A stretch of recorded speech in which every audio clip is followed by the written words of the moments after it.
Hi friends, welcome back to my channel. ఈరోజు video ఏంటంటే అప్పులకు స్వస్తి చెప్పే ఐశ్వర్య దీపం ఎలా వెలిగించాలనేది చూద్దాము. దానికోసం నేను 3 ప్రమిదలు తీసుకున్నానండి.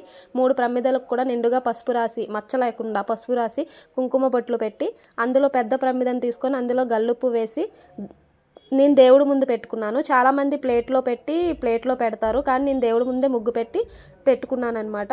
అందులో పసుపు కుంకుమ వేసి దానిపైన ఇంకో ప్రమిద పెట్టి అక్షింతలు వేసి దానిపైన ఇంకో ప్రమిద పెట్టి 2 ఒత్తులు పెట్టి ఆవు నెయ్యితో కానీ నువ్వుల నూనెతో కానీ దీపం వెలిగించాలండి.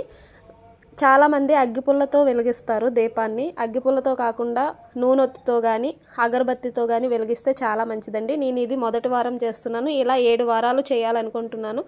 ఇలాగే మీరు కూడా మంచిగా దేవుణ్ణి పూజ చేసుకుంటూ హ్యాపీగా ఉండాలని ఆ దేవుణ్ణి కోరుకుంటున్నాను. నేనైతే ఇలా చేసుకున్నాను. ఈ వీడియోస్ కోసం నా ఛానల్ని సబ్స్క్రైబ్ చేసుకోండి. Please like and share. Thank you for watching friends.